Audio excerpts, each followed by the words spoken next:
Uno.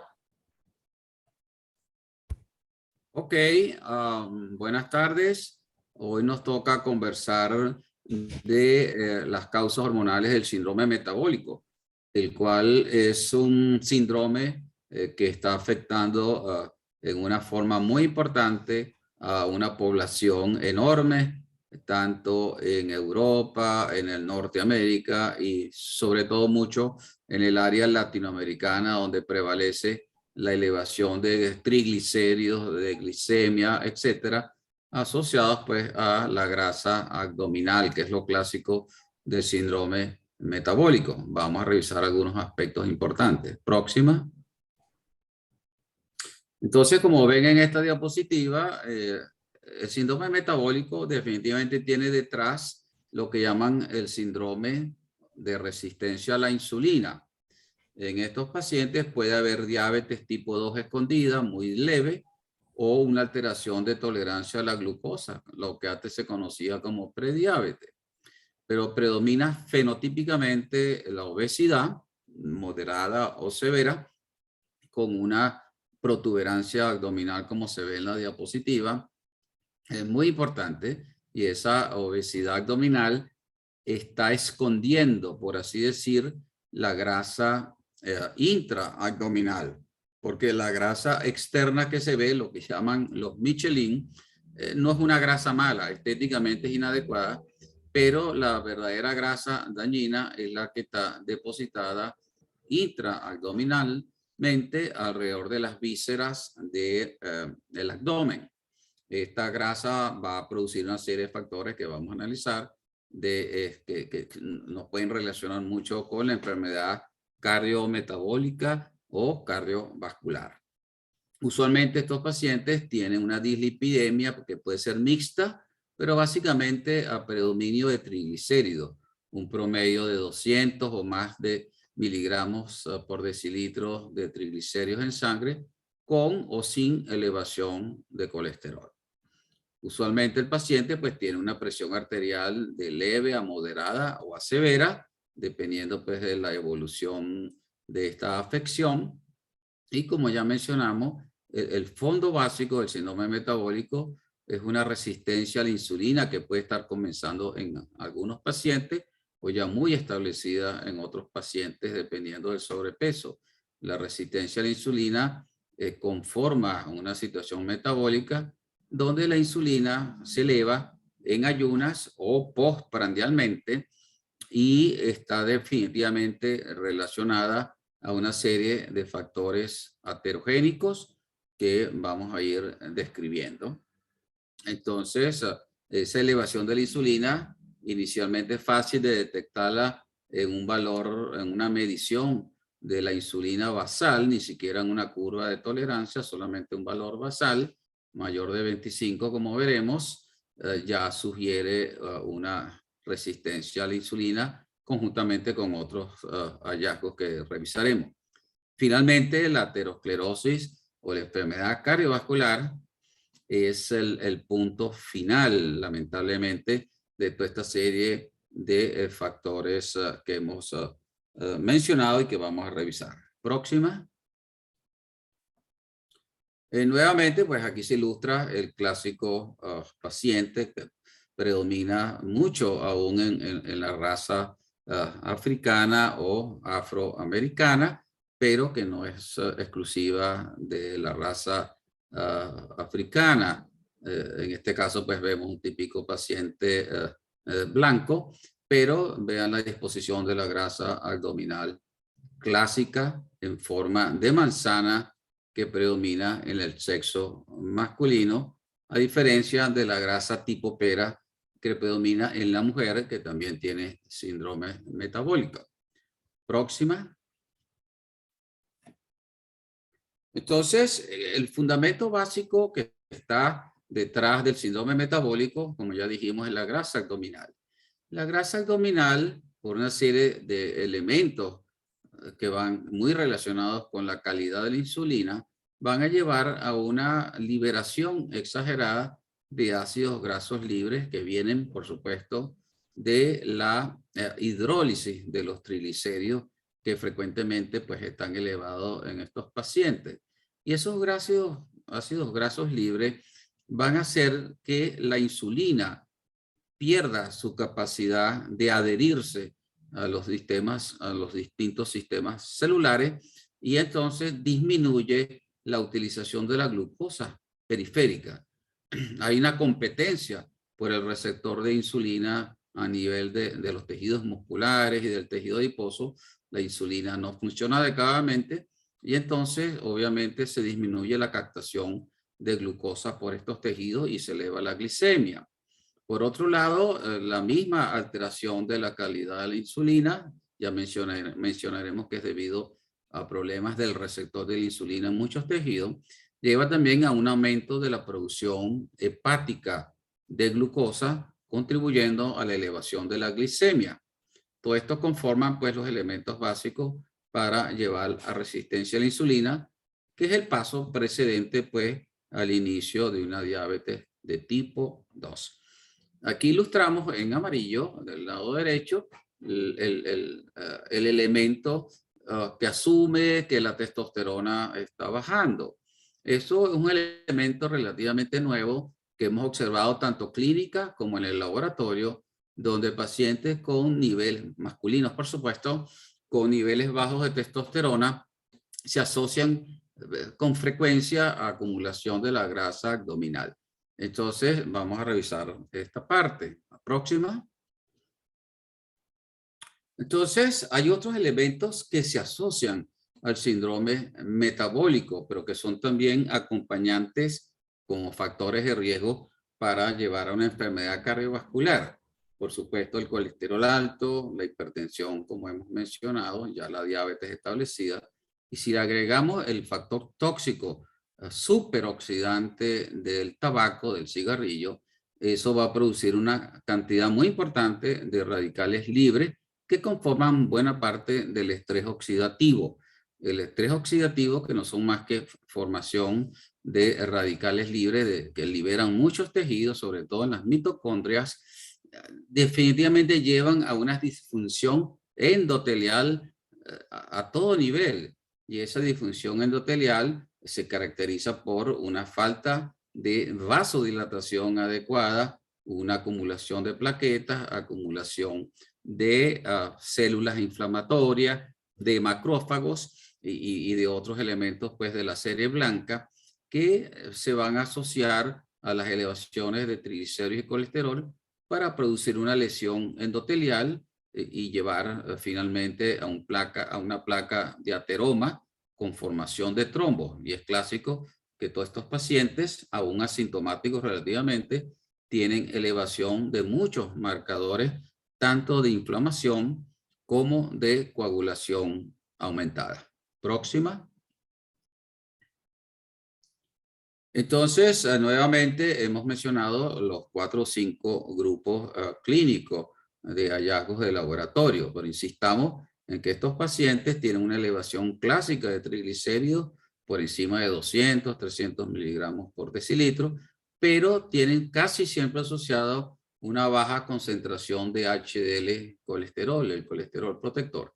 Y esto es una consecuencia directa en el metabolismo hepático y en el metabolismo de los vasos periféricos debido a la elevación de los triglicéridos con una disminución franca del protector HDL colesterol y eventualmente elevación del colesterol de la LDL.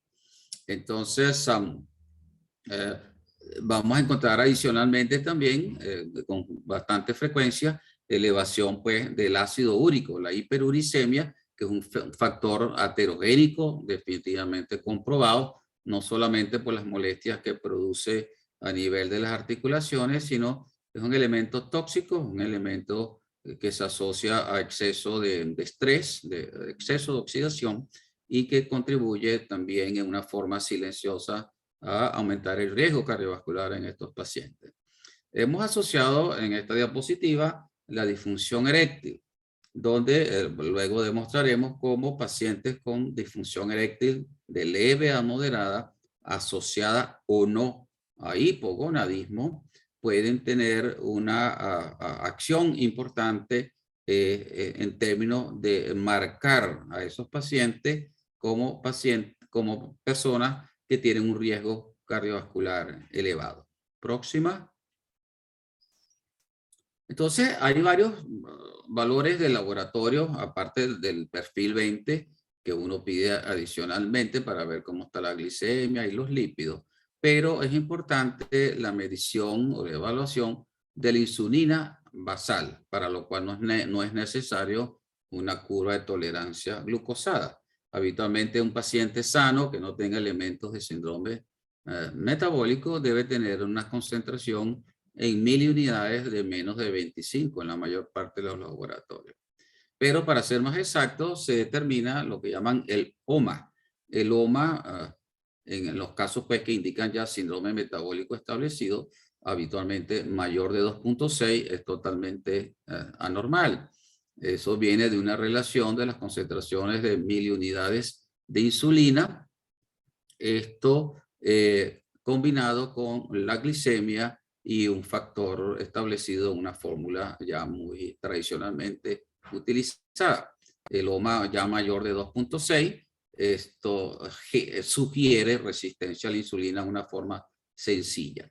Por supuesto, el valor clásico de glicemia en ayuna debe ser menos de unos 110 miligramos y más de eso, pues ya uno empieza a pensar en una intolerancia a la glucosa y eventualmente a una diabetes establecida.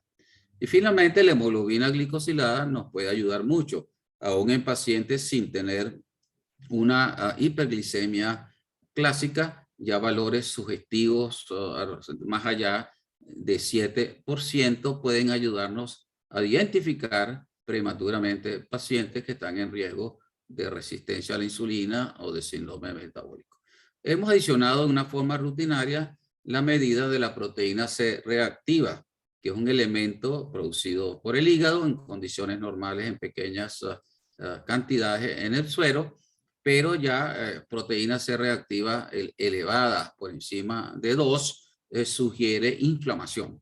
Y la inflamación es también un elemento escondido, pero que podemos detectar a través de esta fácil medida de la proteína C reactiva. Próxima. Entonces, ¿en qué consiste la resistencia a la insulina? Clínicamente hemos visto ya los fenotipos y hemos obtenido la medición de la insulina por encima de 25 o en el OMA que hemos mencionado. Pero ¿qué es lo que prevalece?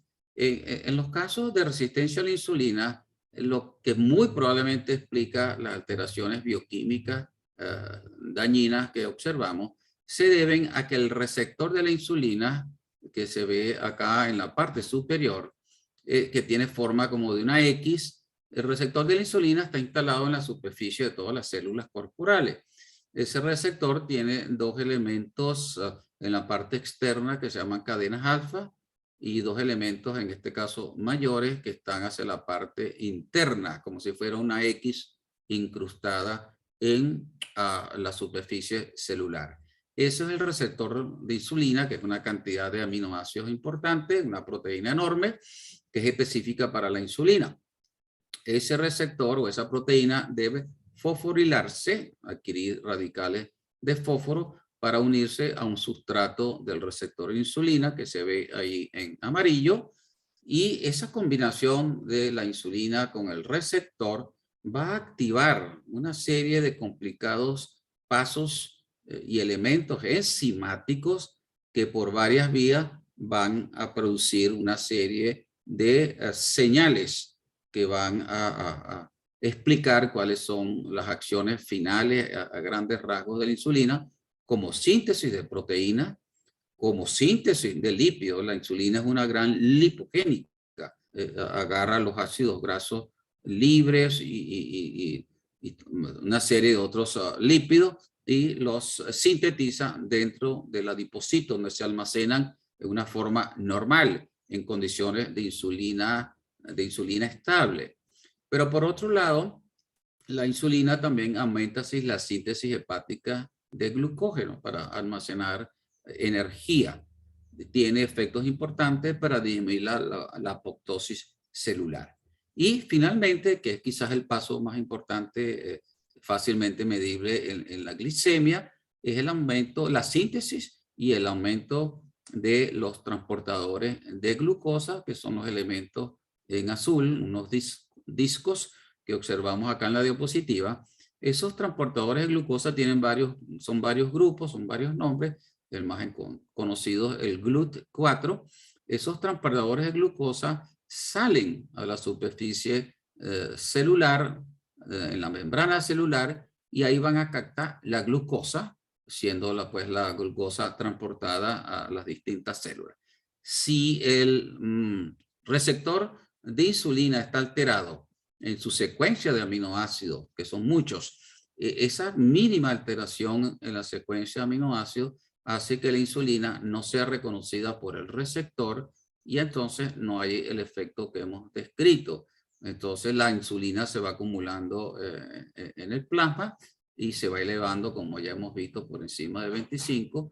Y por supuesto, al no haber la acción específica que hemos descrito, pues la glicemia va a subir en el plasma y no va a entrar, por supuesto, a la célula, con todo el desastre metabólico que significa no tener esta gran hormona estimulante de proteínas, estimulante de la síntesis de lípidos, estimulante de la síntesis de glucógeno, y esto conforma pues el aspecto básico fisiopatológico de la resistencia a la insulina.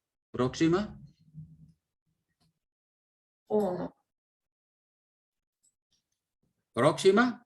Entonces, básicamente, aquí vemos ahora el tejido adiposo, una célula, un adipocito, mostrando varios efectos importantes, los cuales significan pues que ellos producen una serie de elementos inflamatorios como las interleuquinas del lado izquierdo, los factores de coagulación, la proteína C reactiva en el centro, y ellos son capaces de captar elementos débiles de esteroides producidos por la glándula suprarrenal y transformarlo en cortisol, que es un elemento mucho más importante con sus efectos tóxicos eventuales.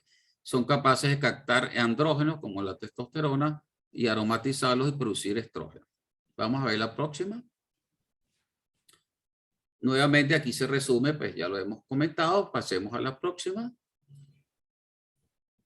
Entonces es posible que la testosterona, como mencionamos al principio, pudiera prevenir la aparición de la diabetes en personas con síndrome metabólico. Próxima. Entonces, hemos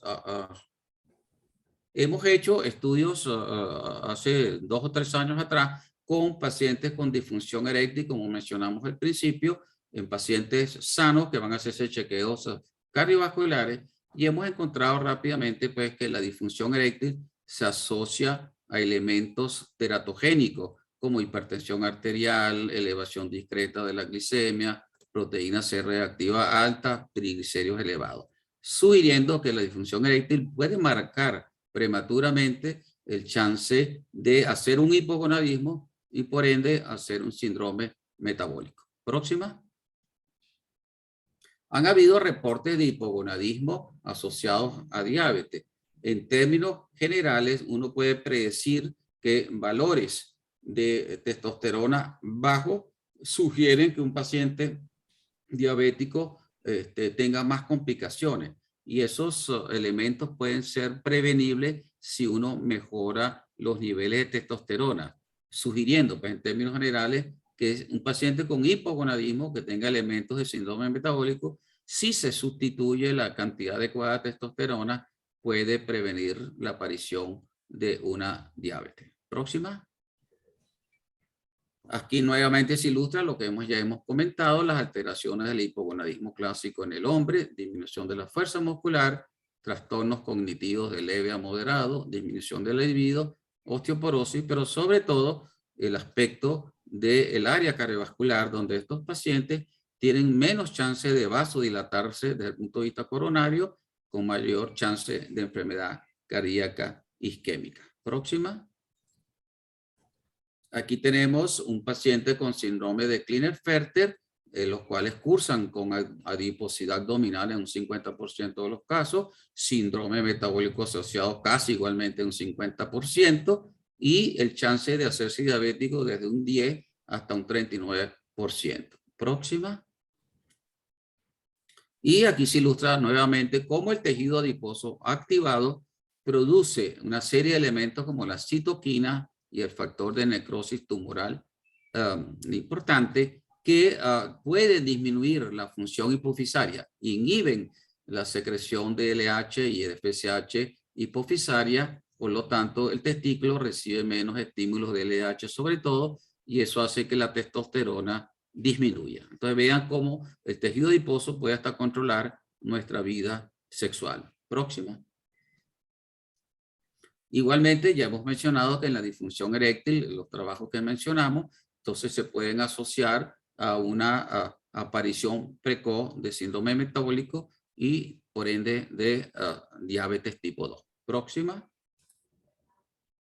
En resumen, la obesidad y el síndrome metabólico son factores de riesgo para el hipogonadismo y viceversa.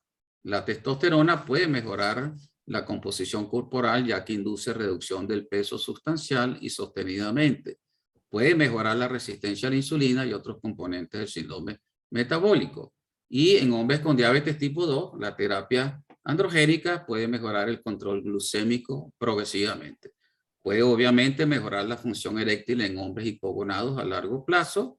Y como hemos comentado, la disfunción eréctil es un claro factor de riesgo para cardiopatía isquémica, ya que hay evidencia de reducción de isquemia coronaria al corregirse el hipogonadismo. Y hay, lógicamente, una franca mejoría de los aspectos cognitivos individuales y conyugalmente al corregirse los bajos niveles de testosterona. Próxima. Finalmente, en relación a las mujeres con síndrome de ovario poliquístico, se comportan igualmente como un síndrome metabólico. Hay una clara asociación de los niveles elevados de testosterona en estas pacientes con ovarios poliquísticos, cursan con obesidad abdominal, resistencia a la insulina, dislipidemia e hipertensión arterial, pero siempre relacionado con los niveles elevados de testosterona, y pueden mejorar este síndrome metabólico si se reduce la producción de hormonas androgénicas por los ovarios. Próxima. El tratamiento, ya para terminar, insiste en reducción del peso, desaparición del tabaco y del alcohol, una lógica de nutrición adecuada con restricción de carbohidratos de fácil absorción, grasas saturadas y trans, actividad física necesaria 30 minutos diarios, y los sensibilizantes clásicos de insulina como la metformina y la pioglitazona nos ayudan de una forma importante junto al cambio de estilo de vida. Lógicamente hay que utilizar hipolipemiantes tipo estatinas, fibratos, ezetimiba y muy importante el uso a largo plazo de omega 3. Los hipotensores son necesarios en cada caso específico de acuerdo a los niveles de las cifras tensionales, y sobre todo disminuir el estrés oxidativo con el uso a largo plazo de distintos elementos antioxidantes como vitamina E, vitamina C, resveratrol, coenzima Q, etc. Próxima. Entonces, con esto vamos a concluir. El síndrome metabólico se ha ido manifestando progresivamente en una porción cada vez mayor de la población aún sana y es un factor de riesgo preponderante para la posibilidad de padecer diabetes y enfermedad cardiovascular. Esta afección metabólica, aunque con mucha influencia genética, puede evitarse con medidas preventivas nutricionales y cambios en estilo de la vida. Gracias.